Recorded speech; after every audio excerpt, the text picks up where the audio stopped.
Two drunk assholes talking about whatever comes to mind. We present Filler with Jack Fike and Rob Harper. Filler is Jack and my insane rambling. In this filler, we discuss Ash versus the Evil Dead. Please do note that we are extremely drunk during these recordings, so if we do sound like unintelligent fools, just forgive us. That's the problem, there's just too many shows. And speaking of which, we've been burying the lead. Ash versus Evil Dead. Speaking of tonal and it was scary and funny, and it was everything it should have been. It was actually, I think, better than Army of Darkness. Better than it deserved to be, better than I anticipated, and I had high hopes. Yeah, because I was thinking, it's just going to be a fun romp like Army of Darkness, where it's just funny. But there's some like creepy stuff going on, and some interesting story, and like that cop storyline. I'm just as interested in that cop storyline as Bruce's. It's a horror comedy with just the right blend of both. Mm-hmm. Like, so far, they played it perfect. Because Bruce is hilarious. Like you say, the best part is when he breaks all the... Because I've done that. Where it's sweeping under the pallet. I've done that. He picks up the box. Hey, you, bring those light bulbs out to the back. And don't you break them. And I'm like, oh, okay. And he picks up the box, and they pour out the top, shatter. And I'm laughing at this point. So he gets the broom, like the sad sack that he is. And I'm like...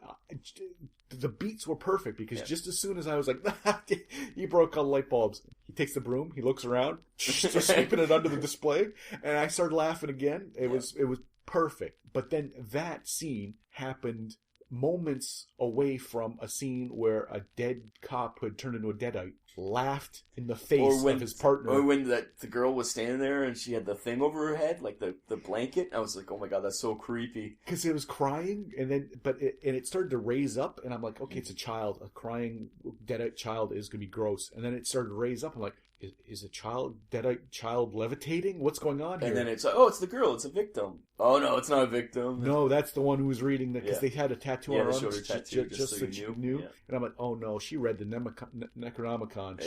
She's not a victim.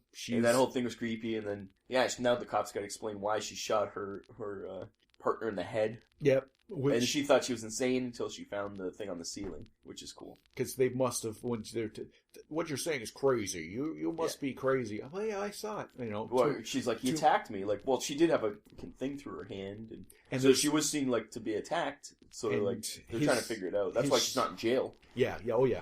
They know something went down because his shotgun shot a woman. There was another dead body in the house. There was, so it looks like he killed an innocent person. Then she was forced to shoot him, kind of. Or any number of things. I don't think she told him the truth that there was. I don't know, because once again, she had insane asylum. She had to do a psych eval, and she mentioned it, so they must have been like, "You're a little crazy." Yeah, your story's not. Yeah. She started to believe it, but no, it's very cool. That is on my list of what we'll watch every week. Yeah, because it's like, it was, like you say, perfect tone, like back and forth between hilarious, like ridiculous slapstick comedy to just horror, like a horror movie, and the CG in it is a little on the weak side.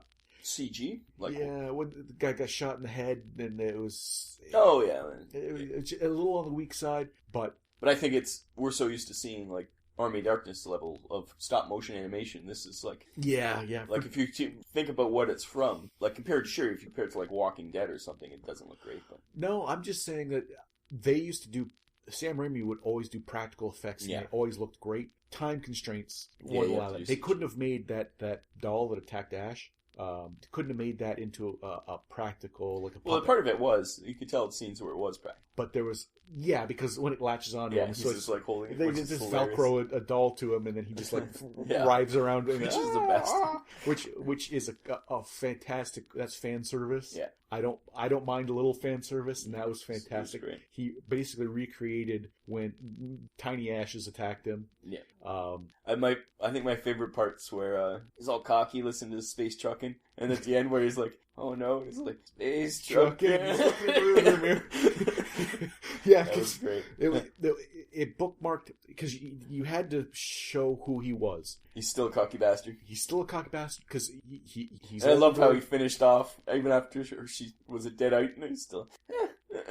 He still finished her off. He was terrified, but he still wanted to, But they set the tone. He shows up, bartender gives him a time limit. Goes, we're closed in 10 minutes. He's like, that's all I need. Yep. And he went to work on that girl at the end of the bar, and This mahogany hand. within 10 minutes, Yep. and that's how they showed he still had it. Yeah. Was because within 10 Yeah, it minutes, wasn't totally sad sack. He was actually still had it. he still had. There's something going on. If they'd made her a prostitute and he paid her, Or gross. like she just busted him down and was Yeah, just like, walks by, takes a drink, splashes in his face, and Yeah. walks out. And the bartender say, "Every night, same thing, Bruce." And like Yeah. But they showed that Ash still had it. he's and then he goes to work, and he is still a sad sack. He was always like that at S-Mart. And So- it's been bought out, and now it's what was it? Value Village? What was it? Value something? Value Mart or something. Yeah, it's an enjoyable tone, and Lucy Lawless showing up. You Just know so- she's gonna be good. Yeah, so such subtle cameo. She just was in the booth. She shows up and goes, You seeing something? "Do you see something?" Yeah, I guess I didn't. I thought I saw something, but I didn't. Well, sometimes when you see something, you do see it. You really see it. Anyways, enjoy your day. She gets up, Walks walks away. out, and it's like, okay, yeah. I thought no. she was going to go sit with her or something. Nope, they're super subtle. Just walked away. Just walked away, and Yeah, that's she's fun. gonna be dynamite. I like the Hispanic Kramer Yeah, that follows. he's fun. I worried when I saw the trailer. I thought his acting wouldn't be up to up to snuff. And I'm not in a show like this. I'm not expecting. But yeah, No. he was good. Meryl I like how Streep they're and- like, I thought you said you're from there. Oh yes, because he's actually illegal from San Salvador or somewhere. Yeah, I think he's from Honduras. Yeah. I thought you said you were from. And he said something. He goes, yeah, that's where I'm from. Yeah, that was good. So clearly, no green card Yeah, is involved. But I liked him. I liked the girl.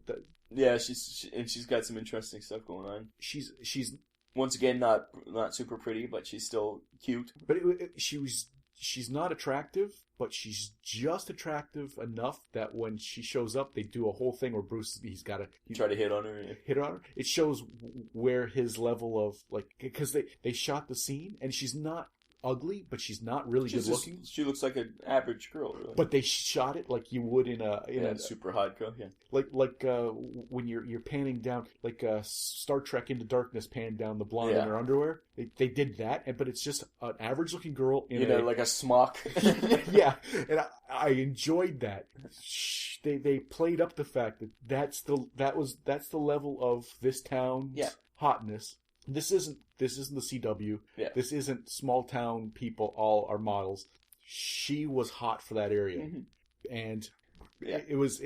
I like the way they filmed it. I like the way she's. Yeah, it's really good. Like everything was good about it. There was nothing bad about it. Like you say, the CG maybe was a little off, but even then, like for time, I can understand it, and the storyline is good.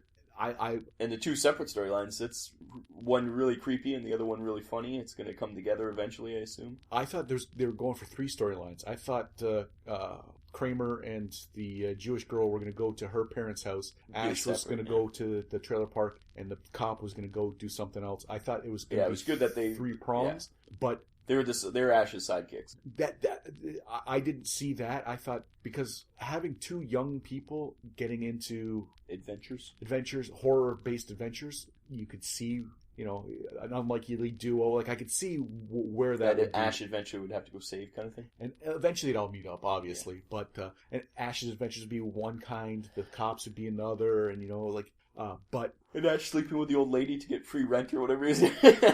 I don't know if he ever slept with her because they kind of implied it.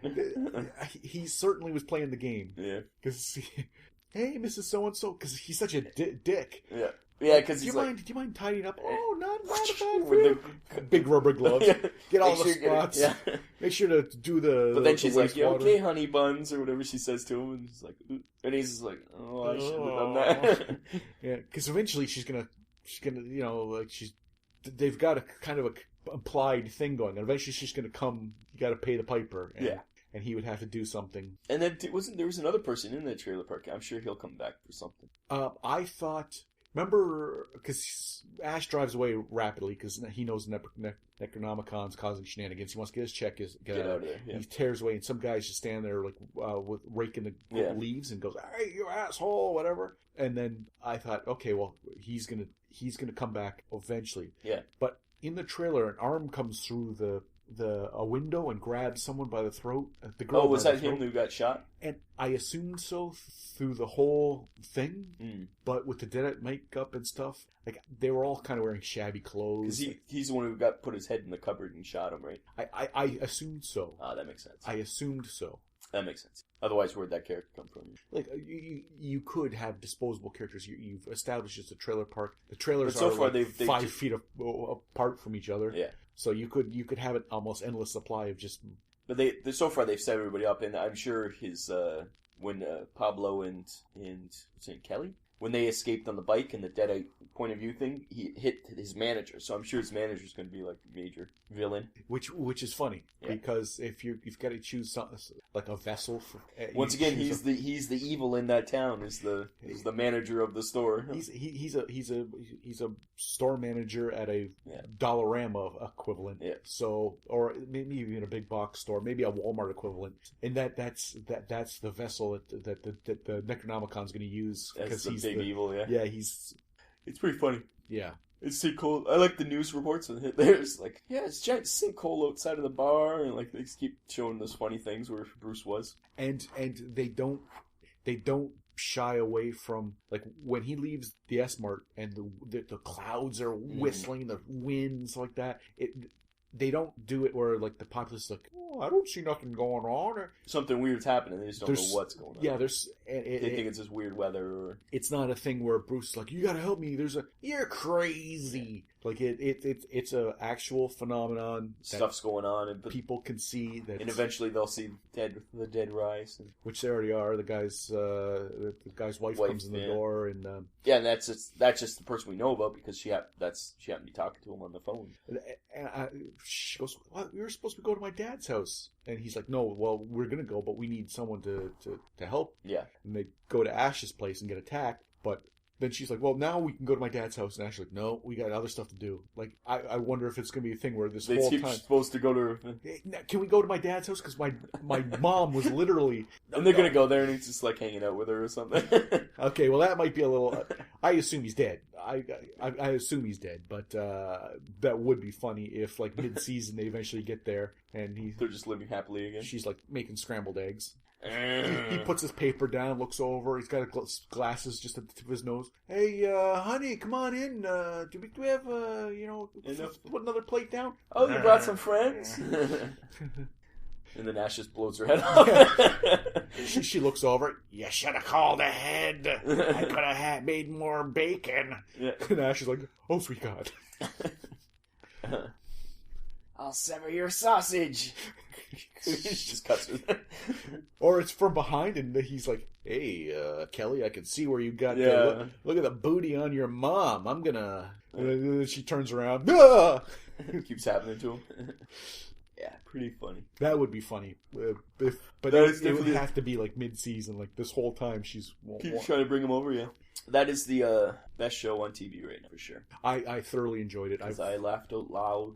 I recommended it to my boss who watches The Walking Dead. He's a zombie file. He always has been. And you're like, you want some more funnies? Yeah, and he goes, the original movies, they got kind of campy. I said, oh yeah, and this has that aspect. I said, but do you remember they remade the movie? Sam Raimi did a horror version of that movie. And he goes, yeah, I couldn't sit through it. It was too much. I said, well, you're finding too campy at one end. You're finding too horror at the other. Yeah. This is going to be right down the middle. You might enjoy it. It's like scary, but then they like cut the scary with such a funny scene right after that. You're like, okay, I can handle this. They build tension well, and they also do the creepy weird things going on. Body horror with. Because all the Deadites can basically snap their heads around, or you know what I like, and it's outside of it's probably you're gonna go like, well, you're crazy. I like that there's no rules to how the Deadites get made. There's no rules as to how they die. Yeah. There's no rules as to what their motives are individual. It's all like in the ether, and they basically say if you're gonna try and make it like, okay, well, the zombies are spread by a plague and they are killed. They don't explain it at all. Yeah, it's just the dead. Yeah, the evil dead. That's the point. And I personally think that's a fantastic thing. I don't want to hear an expert explain. Well, it's like a cartoon, like an old school, like a Bugs Bunny cartoon, where it's just like you don't You don't know why these things are possible. It's just it's possible, and that's the world. Yeah. And I don't want a stuffed shirt suit in a lab coat going, all right, well, this is it. And if you want to do this, this is it. That's what makes it different from a zombie movie. Zombie movies almost always explain what's happening. Vampires, okay, well, vampires. Get the garlic, stake them through the heart. You know, these ones, some of them, you shoot them in the head with a shotgun, and they still keep going. Yeah. But then you shoot them with a Derringer, and their head explodes. Yeah. And it's purposely. Some of them are still that person that got possessed, and they have the same personality to a degree. Yeah. But they're obviously crazy. Deadites are almost always insane, like criminally insane, laughing and but even the creepy parts they were laughing but not always. It's very like you never know what you're gonna get. It's like we haven't had a deer head laugh and become animated. Yeah, it was all like a lamp dancing. Yeah, that was the Evil Dead 2. That was the major great parts of it. Yeah. Everybody just starts laughing at Ash. And I love how they showed the actual clips from the movie to explain when he cut off his hand and like it was those were all clips from Evil Dead 2. And I was just like, wow, that's awesome. And they didn't shy away from they retconned it a bit.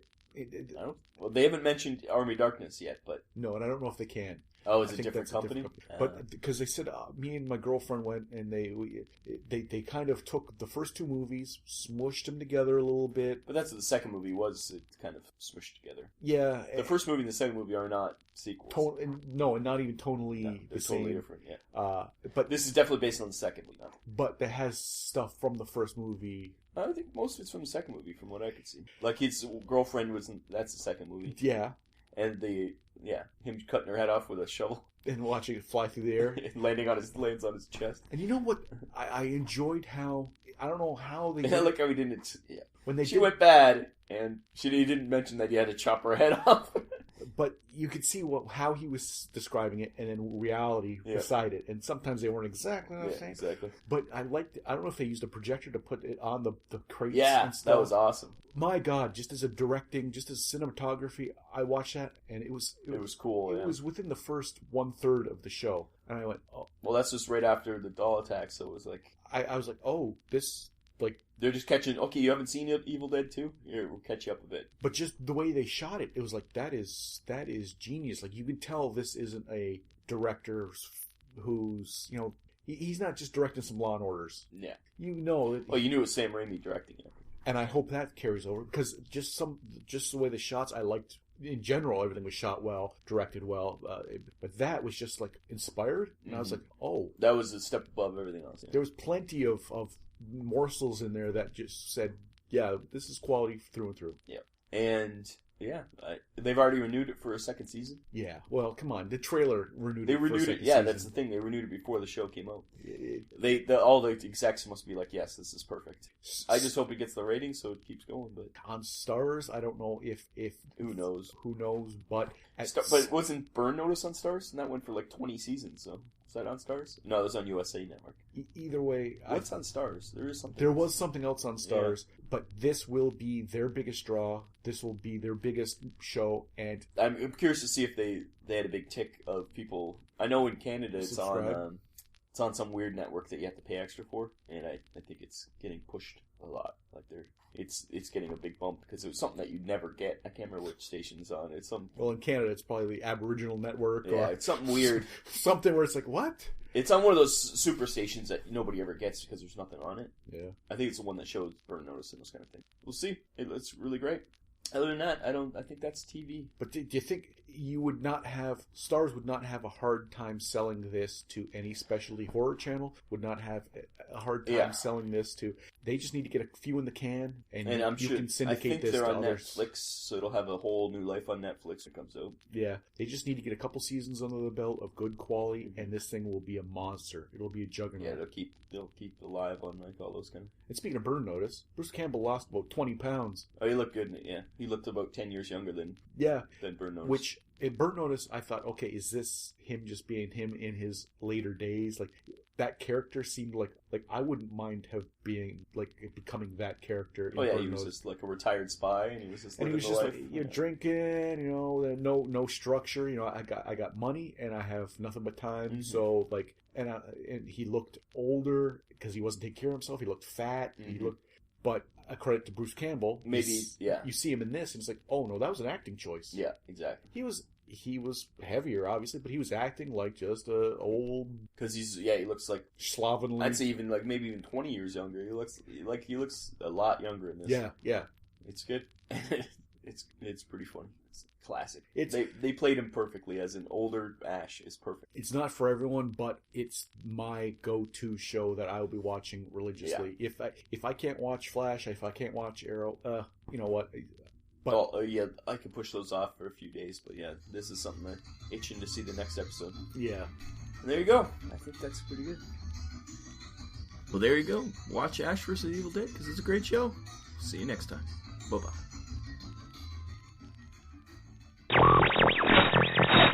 Hey, Jack. Hey, Rob. Funny meeting you here. In the studio, in front of the mic. It's uncanny. It's not a regular occurrence anymore. Ever since Studio H got shut down for, things. Violations. Health code violations. You know how it is. Ever since that happened, it's not been as regular. Speaking of regular, you regularly update your Twitter account. I call it our Twitter account because it's Vinland OTR. And what does that stand for, Rob? Vinland Old Time Radio. That's this little podcast we do. I don't know if you've heard of it. Have not. That's funny because you record it. Oh, I didn't tell you were recording? No, this is just me being me. Anyways, so if someone would want to follow your Twitter account. Our Twitter account. How would they do that? At Vinland OTR. Fantastic. And people who don't want to follow our Twitter account, who are on Twitter, you make baby Jesus cry. Live with that. At Vinland OTR. 2 N's in Vinland. It's not Vineland, it's Vinland. If you can't spell, we don't want you.